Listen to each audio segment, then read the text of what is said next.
Hello दोस्तों, स्वागत है आपका हमारे चैनल पर। हमारे चैनल को सब्सक्राइब करें, लाइक करें, शेयर करें। और आज हम लेकर आए हैं आपके लिए हिंदी डिक्टेशन 80 शब्द प्रति मिनट के हिसाब से। तो शुरू करते हैं। शुरू। देश की सरकार भले भगत सिंह को शहीद नहीं मानती, लेकिन आज़ादी के लिए अपनी जान न्यौछावर करने वाले भगत सिंह हर हिंदुस्तानी के दिल में बसते हैं। भगत सिंह का जन्म 27 सितंबर 1907 को लायलपुर जिले के बंगा में हुआ था, जो अब पाकिस्तान में है। उस समय उनके चाचा अजीत सिंह और सवान सिंह भारत की आज़ादी में अपना सहयोग दे रहे थे।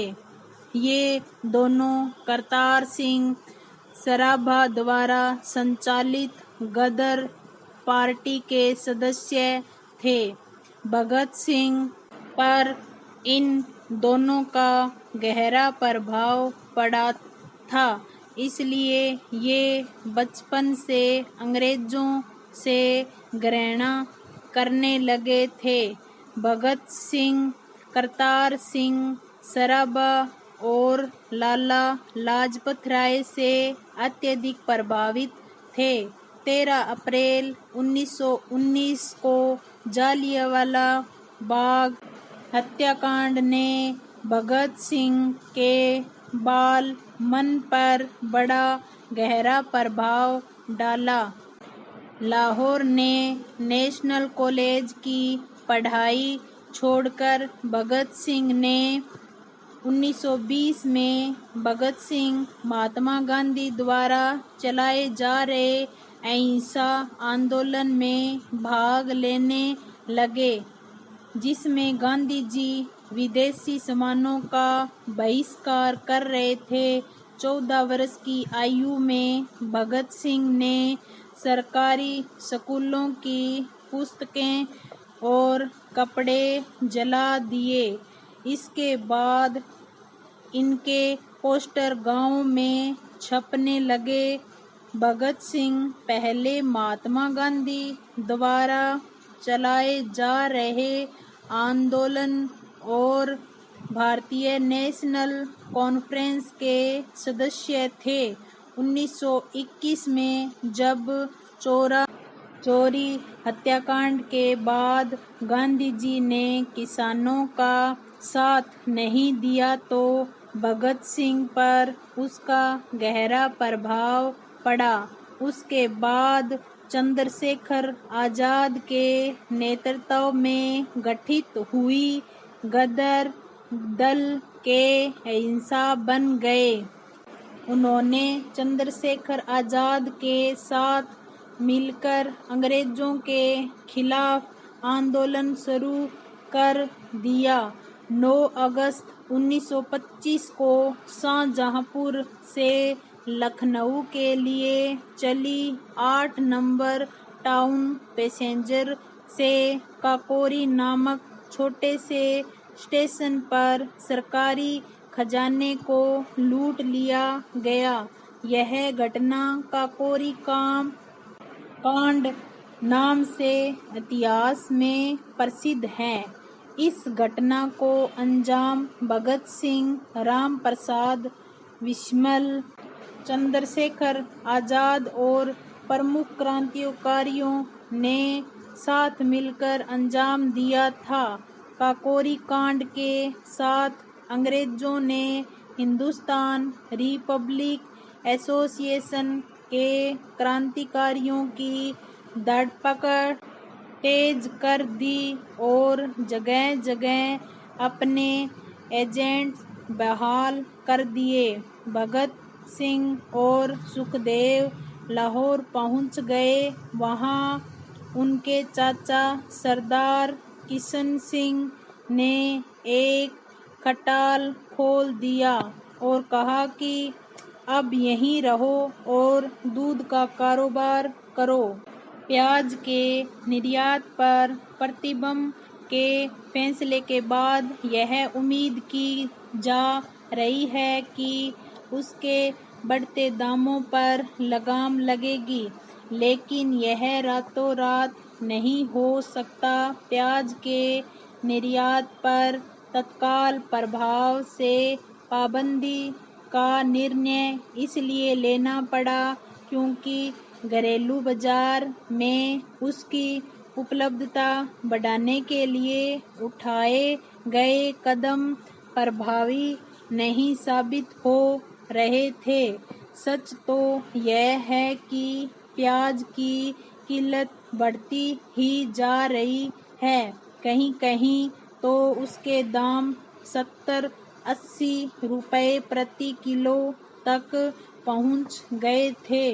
ऐसा तब हुआ जब प्याज का न्यूनतम निर्यात मूल्य तय करने के साथ ही उसकी कालाबाजारी रोकने की कोशिश की जा रही थी। सरकार को यह पता होना चाहिए कि एक बार किसी आवश्यक वस्तु की किल्लत पैदा हो जाए तो फिर उसकी कालाबाजारी रोकना मुश्किल होता है। सरकार और खासकर खाद्य एवं सार्वजनिक वितरण और उपभोक्ता मामलों के मंत्रालय के अधिकारियों को यह भी सामान्य जानकारी होनी चाहिए कि बारिश में प्याज की आपूर्ति प्रभावित होती ही है। समझना कठिन है कि वे यह अनुमान क्यों नहीं लगा सकते कि पिछले वर्षों की तरह इस वर्ष भी प्याज उत्पादक राज्यों में बारिश की वजह से उसकी आपूर्ति पर असर पड़ सकता है। यह अच्छी बात नहीं कि केंद्र सरकार के पास प्याज का पर्याप्त भंडार होने के बावजूद उसके दाम बेलगाम हो गए। यह स्थिति यही बताती है कि हमारे नीति नियंता किस तरह समय रहते सामान्य स्थितियों का अनुमान लगाने में नाकाम रहते हैं।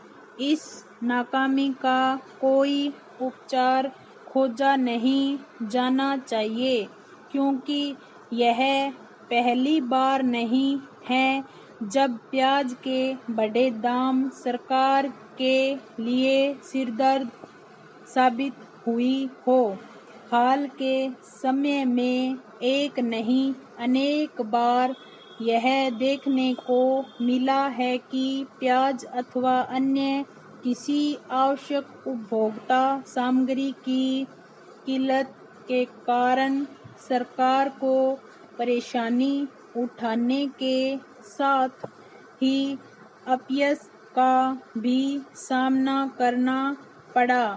कई बार तो उसे राजनीतिक नुकसान भी झेलना पड़ा है।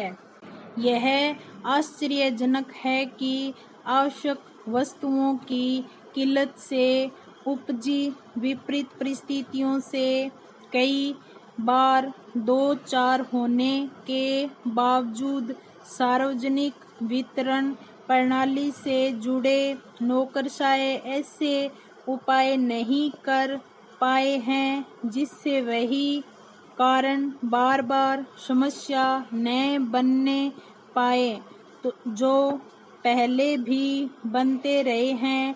प्याज के संकट ने जिस तरह सिर उठाया और उसकी किल्लत एक राजनीतिक मसला बनी, उससे यही पता चलता है कि अजीत के अनुभवों से कोई सीख नहीं ली जा रही है।